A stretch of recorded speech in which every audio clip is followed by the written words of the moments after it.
It has been a very busy morning. We came up here and we had a very good meeting with some of the Northwest Arkansas educators, superintendents, higher education as well. And then we also had a very good meeting with our hospital directors and CEOs and the medical community, really discussing the unique situations here in Northwest Arkansas, bringing a statewide touch here to Northwest Arkansas. And I'm delighted to be joined today by some of our cabinet and healthcare officials from Little Rock. I'm joined by Secretary Johnny Key, Secretary of Education.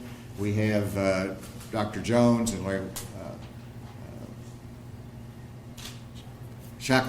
Shackelford, CEO here of Washington Regional Medical Center, and then our Surgeon General, Dr. Greg Bledsoe. We have Dr. Cam Patterson of UAMS in Little Rock, and of course they're here in Northwest Arkansas. And then my Secretary of Health,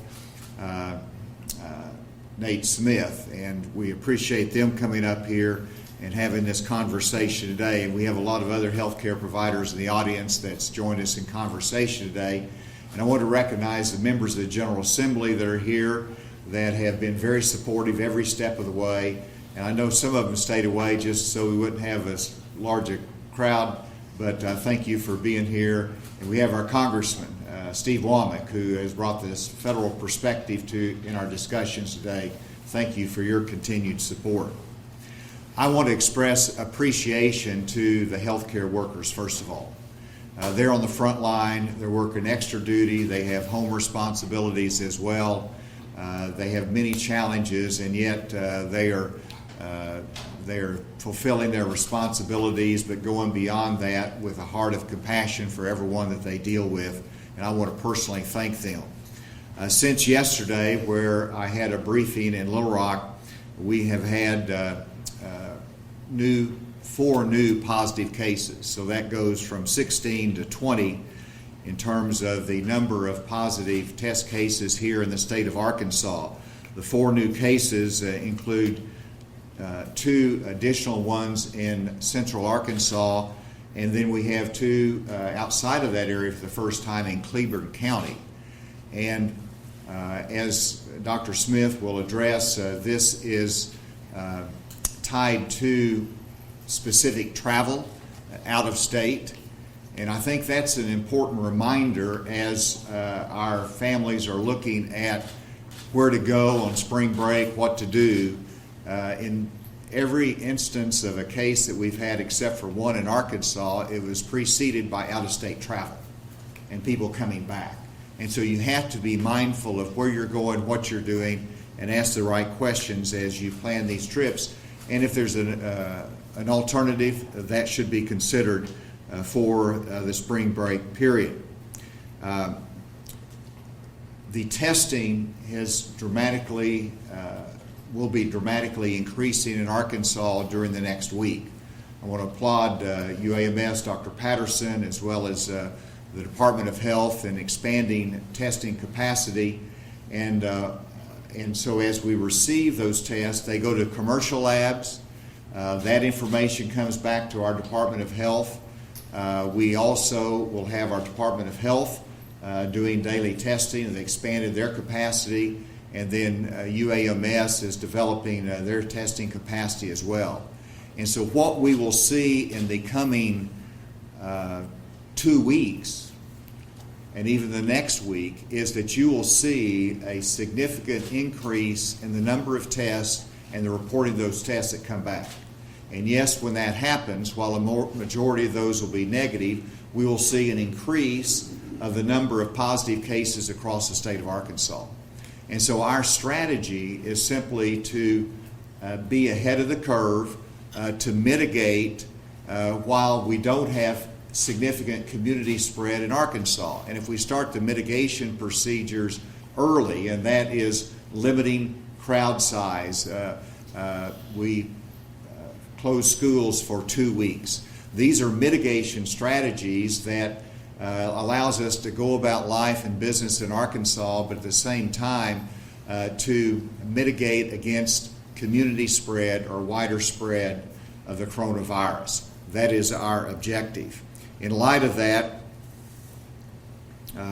we have received new CDC guidelines within the last 24 hours, and I previously indicated that I did not recommend community events or large-scale events in which there were 200 or more people indoors in a confined area for an event.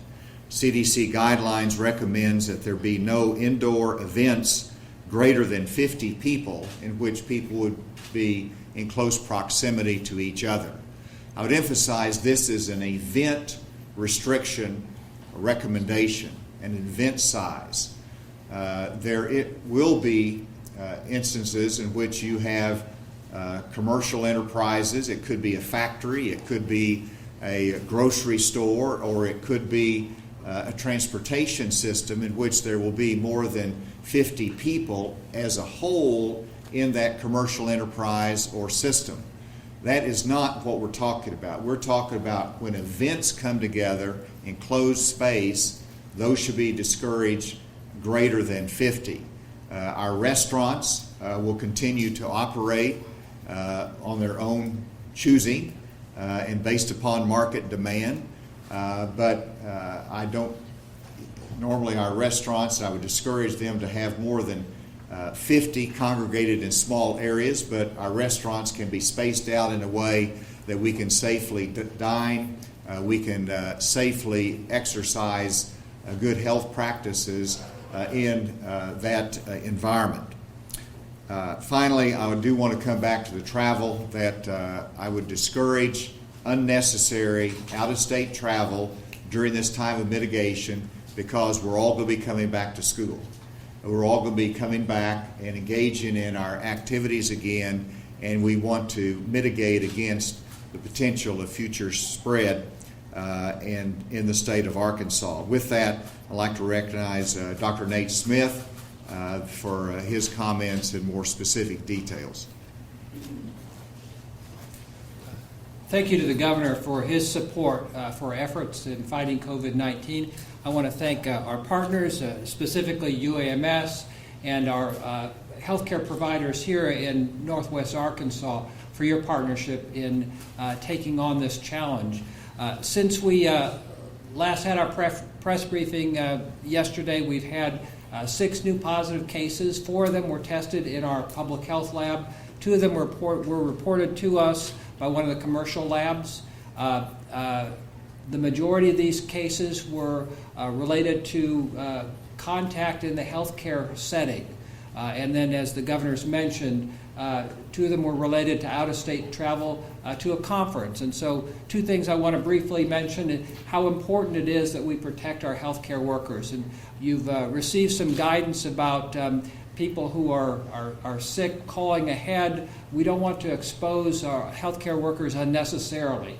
And they're working very hard to try and evaluate and test individuals, and will continue to do that, in many cases putting their health on the line and at risk. And I want to thank all of our healthcare workers here for the wonderful job they're doing and their partnership. And the second is, as the Governor said, this is not a time to go travel to large conferences or large gatherings. We've got a lot of kids out of school, and they want to do something. This is a great time to go fishing with a friend as opposed to a big party. So keep those in mind. We can all do things to protect ourselves and to protect our neighbors and our family members. And I want to thank you again for your support. Dr. Patterson. Yeah. So thank you, Governor Hutchinson and your staff for bringing us all together. I just want to say very briefly that we've had excellent communication with the healthcare professionals here in Northwest Arkansas. I was on the phone last night with the CEOs of Mercy and with Washington Regional and Larry Shackford. I really appreciate your leadership in this community and raising awareness about the challenges related to COVID-19. We're fortunate that we've not detected COVID-19 in Northwest Arkansas, but in our conversations with healthcare providers over the past few days, and including today, we realize that there are opportunities for more communication, looking at normalizing protocols for screening, looking at best practices for who to test and who not to test. And those conversations are going to continue to make sure that we keep this community as healthy as possible. As the governor mentioned, we are increasing the capacity for in-state COVID-19 detection. We will be receiving reagents at UAMS tomorrow, and we'll have an in-house test that will allow an 8 to 10 hour turnaround time for COVID-19 testing. By this weekend, we'll be able to do about 250 assays a day with this, and we're looking for other means to increase our capacity. And finally, I would like to also say that for those of you who are accessing healthcare assets like hospitals and clinics, I know that there are restrictions in terms of visitation, both in clinics and in the hospitals now. Whether your loved one or family member is at risk for COVID-19 or not, this is a big inconvenience. It's an inconvenience for all of us. It's not what we want to have happen, but we ask the community to understand that this is for everyone's protection, including the healthcare professionals who we're finding are at exceptionally high risk of transmissibility with this particular virus. Surgeon General. Well, I want to thank everyone for coming out today and thank the governor for his leadership and Dr. Patterson and Dr. Smith for their leadership. And I would just like to echo what they've already said. And that's, first of all, thank you to the folks around the state who are healthcare professionals who are truly in the line of fire and are sitting there watching these statistics, and they're seeing this and they're growing concerned and their families are growing concerned. But I just want to say to those healthcare professionals that we understand where you're coming from. I'm an emergency physician in addition to being the Surgeon General for the state. I'm still working clinically. I worked 4 shifts last week, matter of fact. And so I'm very aware of the concern and the stress that this is putting on families and colleagues. But first of all, we support you. We're grateful for you. We're very thankful that you are where you are. And if you need things, reach out to us, to the health department and others. We're going to be here for you. And then also for those who are patients or are concerned about getting screened, please be conscientious to the folks in the emergency departments in some of these clinics. Be discerning in whether or not you request a test. If you're sick, certainly that's why we're here and we want to take care of you. But just be mindful that there is an overabundance of people who are seeking medical attention at this point, and we want to be understanding of our healthcare workers and the other patients. So thank you to the healthcare providers. Thank you to those who are making the sacrifices necessary to serve our communities. We really appreciate you. And I wanted to express thanks to Larry Shackelford, our host here today of Washington Regional Medical Center. And Larry, not only have you been a good host, but you and your medical community here have been real leaders in terms of bringing testing closer and in a safe environment by having the standalone clinics. I just got off the conference call with the president and the vice president. Both were on the line. They were both urging these freestanding, standalone, off-site testing capacity, and it was nice to be able to know that you've already done this. We've already got this in Northwest Arkansas, which is safer for our healthcare workers as well as for the patients and giving them increased access. For Larry, why don't you come and make your comments? Okay, thank you. Thank you, Governor. Thank you all for being here in Northwest Arkansas. I think what you all have observed is what's been happening every day to my colleagues from Mercy, from Northwest. We're trying to work together every day to be sure that patients are taken care of. This is the business that we're in. We have dealt with other health issues. We do have a plan, and we're enacting that plan. I would guess one of the important things that happened today was to have healthcare leaders and education leaders in the same room, talking practically about what tools do we need, what things do we have to have in order to provide the care that we need to our patients. But continuing on the theme, thank you for those healthcare workers that are out there every day. And our major point is those healthcare providers need to feel safe. They need to feel secure about their families. They need to know that their children are being taken care of so they can get about doing that job. So we are talking about how can we have child care that's available for our fire department, police, healthcare workers. What are things that we can practically do, again, so that those workers can know that their family is taken care of. So again, thank you. Thank you, Larry. And let me turn to education. We had our education leaders here, and while many of them are here, I did want to have Dr. Debbie Jones to make a comment about what they are doing as they have 2 weeks of online distance education. Dr. Jones. Thank you, Governor. I know that our parents and our students appreciate the ongoing and transparent communication to keep up with the information. The health and safety of students throughout the state is the #1 concern of all educators. And as our students begin their at-home learning this week, they may have a little time for fishing, but learning is still occurring throughout the state. School districts are also making extra efforts to continue to feed students. And so I'd suggest that you visit with your school district to see how students within your district can continue to be served. And when we're called upon to return to school after spring break in 2 weeks, then our schools will take the extra precautions necessary to ensure that our students and our staff maintain their health. Thank you.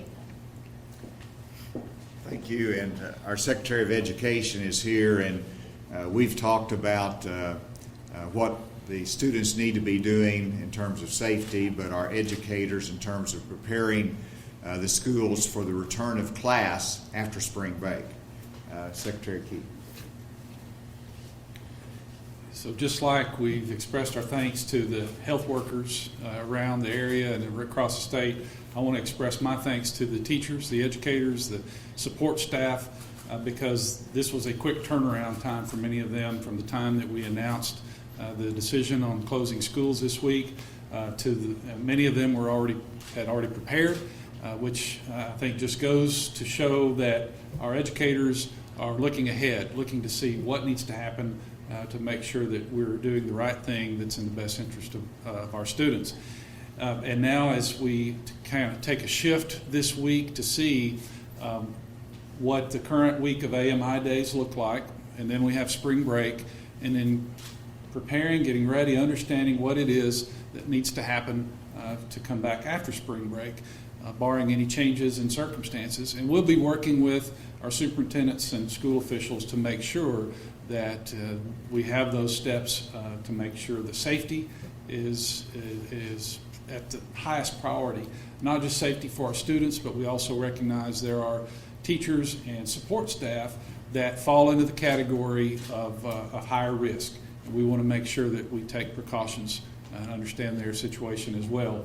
But we look forward to returning to some normalcy, because that's what students need. They need routine. So parents would encourage you that during this time of at-home instruction, create routines, create normalcy as much as possible, and then we'll do our best to try to get back to a normal routine across the state in a couple of weeks. Thank you, Johnny. With that, we'll take any questions. Yes. Governor, working with the educators, during this 2-week period, we hear from the CDC, 8 weeks is the window they're looking at to see, okay, that's the time they need to really get a better handle on what they're looking at. They keep talking 8 weeks. We're given 2 weeks here. So what signs are you looking for specifically to go ahead and start class again? And if what might not you see, and could that be extended at the time that the students are at home? Well, On the CDC guidelines, they indicate that there's not a need, and they do not encourage simply closing of all the schools. I talked to the CDC director just the other day, and he affirmed to me that he cautioned against the reaction of just closing the schools for the rest of the year. That's not what CDC is recommending.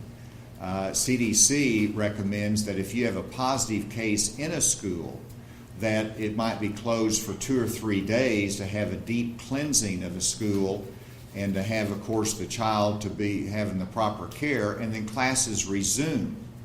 Now, sure, if you close schools all this year and all next year, that's, could have some beneficial impact, but we don't want to do that.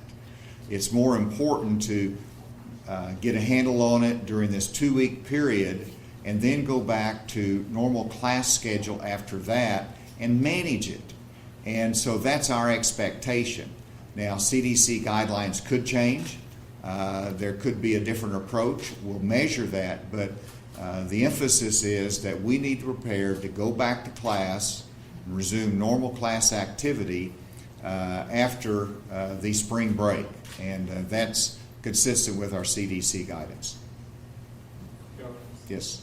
maybe I misheard, but I think you said 4 new cases, but we, Dr. Smith, said 6. Well, we're just looking at different time frames, I believe. Okay. There's 20 cases total. Yesterday, I reported 16, so I believe there's 4 new ones. I think that they overlap if you look earlier in the day yesterday. Okay. So Dr. 20 Smith is the number? Well, actually, All right. 22, we had 2 more reported to us from a commercial lab this morning, so Oh, I'm okay. sorry for throwing you off, Governor. All right, so we have 22. We do. Actually, that's actually what my notes say here. I just read it. So 22, thank you. Is the state advising child care facilities like daycares what to do at this time? Those are independent private provider decisions on most daycares. And so we hope that they will be able to stay open to provide child care for those parents that need to go to work. Obviously, they should take the appropriate precautions. They need to look at how many they're caring for, but our decision in terms of closing schools for 2 weeks, the physical schools, is reference to K through 12, and that does include our ABC program, which is part of the public school environment, but other daycares certainly can stay open, and we certainly hope that they will.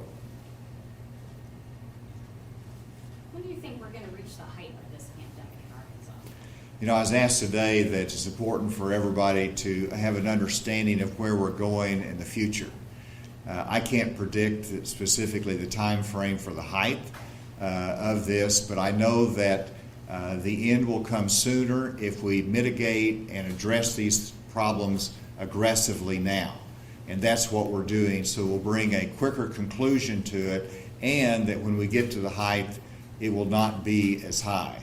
And I want to invite our Dr. Smith, if you want to comment further on just sort of what's ahead over the next month.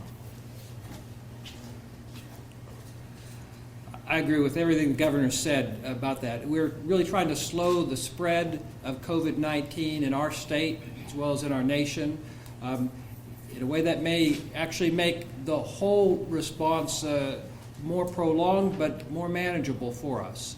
And we're going to continue to do aggressive measures now to try and limit the spread when we can, and then manage those cases as we go along, as we have increased number of individuals in our healthcare system, focus on managing that, and then helping communities to recover and to bounce back stronger. Any update on those drive-through clinics we're hearing about from Target and Walmart?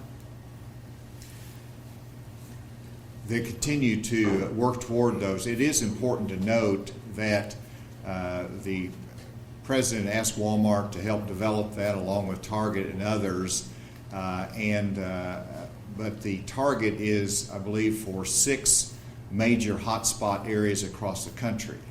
And so the initial rollout of that, when it is available, should not be expected in Arkansas. And so that's why it is so important what Eric Penalto has done at Mercy Health and what we have done here at Washington Regional and others for the standalone outside clinics that they can come by and get tested in. And so that serves the same purpose in a different fashion, but the other solution in the larger stores is something that's down the road. The health department. Yes, ma'am. Are you considering limiting visitation to prisons or jails right now? Currently, the guidelines for prisons is limited. Their visitors are screened when they come in. Some of them have been turned away because they did not answer the questionnaire appropriately, or they've been out of state travel and other concerns. We continue to review that, but we're specifically screening the visitors and having a more limited visitation, and if that needs to be adjusted further, we will. Yes? The health I'm sorry. department has 14 people under investigation and 258 being monitored. Are any of those in Northwest Arkansas or the River Valley? Dr. Smith, do you want to?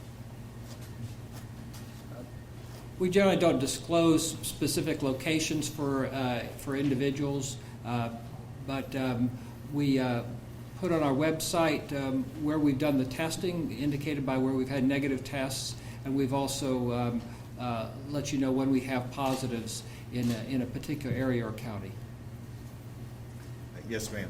For parents that have to stay home due to schools being out right now, they might be losing out on some income. Is there anything for them as far as like where the income would be coming from? Well, first of all, the President and the congressional legislation does provide for family medical leave that will be covered. And so I know Congress has worked hard on that, and so there will be some assistance out of that federal legislation as the Senate acts on it. And secondly, we know that there will be people that will be laid off because a business might close or other circumstances. And so I've directed our Department of Commerce to look at where we are and how we can facilitate unemployment benefits going in a quicker fashion. So we recognize some hardships out there, and our economic team is working on any ways that we can provide relief, and I know the federal government is doing the same. Governor, 2 related questions. To my knowledge, this is the first time you've held one of these briefings outside of Central Arkansas. Why here? Why now, especially if we don't have cases? Well, it's always good to get out of Little Rock. And for those that are watching online, I love Little Rock. And the mayor's doing a very good job there. We talk regularly. But Northwest Arkansas is one of the population centers of the state. We are regularly up here, but specifically in reference to the coronavirus, it's very important to be here to listen to the medical community, the education community. So it's not just about me doing a briefing up here, but it's about listening, and and to have a good understanding of the challenges that are faced here. That's the reason we're here, and I'm very grateful for the team that came here to listen as well. And we hope that we'll not only be here, but also there's other parts of the state that we hope that we can have this same kind of conversation. In terms of the daily briefings, I do think it's important that we are transparent, that we give every bit of information we can, as people have to make decisions for their families. And so we've been doing this consistently. I don't know how long it will continue, but it has been important, and we'll continue to do it as needed. Yes? Yeah, Governor, can you talk about the issue of panic buying and the effect that it may or does have on the process that you are all engaged in, that is healing and coming up with programs and procedures that don't take us backwards, but take us forward. Well, everybody needs to understand that grocery stores will stay open. They're open for business, and they will continue to be open for as long as we're going through this. And so there's not any need for panic buying. And sure, everybody wants to have a few days extra supply because it might be difficult to get out at some point. But we don't need to go in there and hoard. We don't need to go in there and do buying for a month, because the stores will be open and the supply chain continues to work. That's why people are working today. And so everyone needs to think about their neighbor and to make sure that we don't do any of this panic buying. And I applaud the Attorney General, Leslie Rutledge. She made it clear yesterday that the price gouging is illegal. It carries stiff fines and penalties, and it is a problem. Dr. Patterson might want to make reference to it, but we've seen steep price increases at the hospital level for very important protective equipment that they need. And this is not reflecting market, it's reflecting, in many instances, simply taking advantage of this shortage. Do you want to say anything, Dr. Patterson? Yeah, I would just say this is a very serious issue that we're facing. For example, masks that normally cost 80 cents are now being sold for $18 each. So this is a burden for all healthcare professionals. It's going to make it more difficult for us to provide the care that we need to provide. And we salute and thank Attorney General Rutledge for her leadership in ensuring that the people of the state of Arkansas are not punished by price gouging. Yes, ma'am. As far as government offices, are those going to stay open for now, or are they going to move to more a remote situation? They're stay open.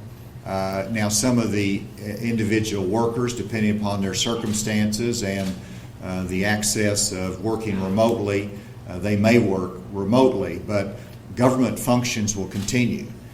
We have to get SNAP benefits out. We have to deal with Medicaid. We have to be responsive from a health standpoint, and on down the line. So state government business will continue. The offices will be open, and in some instances, workers will work remotely. Okay. Is there one more question, Doug? I thought I saw you. Yeah, You're inquisitive. I realize this is mainly a public health story, but there's all sorts of business issues here. I mean, the unemployment insurance fund was finally built up after strenuous legislative effort. Now it's about to take a big hit. Businesses are going to wind up paying sales taxes this month for their revenues have cratered while you got, and I'm sure I'll put it this way, that rainy day fund apparently is going to get some withdrawals sometime in the future. Could you talk at all about the business and economic and, say, revenue impact of all that? Well, we do know there will be an economic adverse impact as a result of the coronavirus. We see that nationally, and we see that here in Arkansas. Now, we're just at the very early stages of that, but I know that we're going to have workers that are laid off because the business has slowed down, and that's why, while we have to be smart, we also have to smart in terms of our health. We do need to go about our business. I mean, we have to have the supply chain working. That generates the economy. I mean, construction work continues. We're continuing to build. We continue to serve the public, our banking institutions. So the work continues to go on, and we don't want to slow that down. What we see, while we've had a spike in terms of grocery shopping lately, over the long term, it's our restaurants that are going to suffer. It's going to be the entertainment venues. Tourism is our number 2 industry in Arkansas. if people don't go out of state and they go to our state parks, we might not suffer as much, but logically, there's going to be more people staying home and not out spending. So there are some economic consequences. We're prepared to deal with that. The biggest concern I have are those small businesses that are going to be struggling, and they're going to have to lay off some workers, and we want to smooth that as much as we can. And I know the Congress and the federal government, the president, is looking at ways that we can ease that burden, particularly on some targeted industry. But that's why we have a rainy day fund, and that's why we first address the public health issues so there's not long-term consequences, and then we'll address some of the short-term pain that we're having to undergo now. In your discussion with the president, or in that conference call or whatever it was with the vice president and the president, was there any talk, even speculative, about like federalizing the National Guard or any other such thing? No. Okay. No. The National Guard we have brought as a state resource, and they're available for logistics, for call center support. They have some expertise that's helpful to us. So I've taken that action as governor, but I'm not aware of any other federal action that's necessary or being considered. One final question right here. So we actually had a caller call in and say that there are long lines waiting to get tested. Is that recommended to wait outside in these long lines to get tested? I'm going to turn it over to my healthcare team. Larry, you want to address that? Larry, why don't you address it first, and you'll back up. Sure. Yes. So we are in process trying to do everything that we can to be able to test those that need to be tested, to do it timely. Again, if there are other alternatives, if you're sick, stay home. If there are digital resources, please do that. If you want to talk to a nurse, there's hotlines that we and other healthcare providers across Northwest Arkansas have. So please don't come to be physically tested until you have done one of those other things. Other than that, we're just trying to use the best resources we have, use the test kits that we have to be able to get those in and do so as timely as possible. Yeah, I would just agree with what Larry said. The first thing we're recommending is if you think you need to have a test, reach out to your primary care doctor and have a conversation with them via the phone. Don't run to the clinics, don't run to the emergency departments.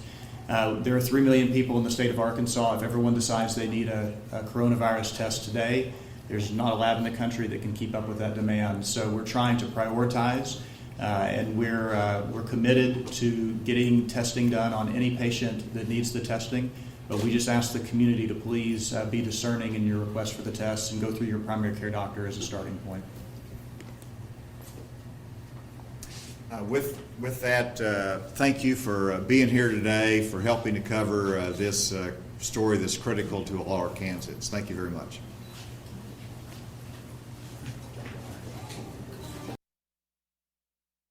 The governor's press conference in Northwest Arkansas. Just to recap really quickly, 22 positive cases of COVID-19 confirmed in Arkansas, 6 new cases since yesterday's press conference, 2 of those in Cleburne County, 2 coming in just this morning. And the majority, the governor says, are related to out-of-state travel. So the governor is encouraging, if you do not have to travel, please stay in state. That will help stop the spread of this virus. As far as restaurants, some states, including Ohio and Illinois, are closing restaurants down. The governor says he is not requiring that. That is not necessary at this moment, but he is asking restaurant owners to adjust to keep 50 people or less in a restaurant at a time, just to go by CDC guidelines. As far as schools, the governor does expect them to open back in 2 weeks, but that all depends on how we handle this virus in our state. Grocery stores, a big topic. A lot of people saying the store shelves are not stocked. The governor says grocery stores will remain open during this, and you do not have to worry about panic buying. Buy what you need as of right now. Again, 22 positive cases, 2 in Cleburne County. We're going to have the very latest on THV11 News at noon, so you can stay with us for an update on the coronavirus and everything going on in the state as health officials continue to update us.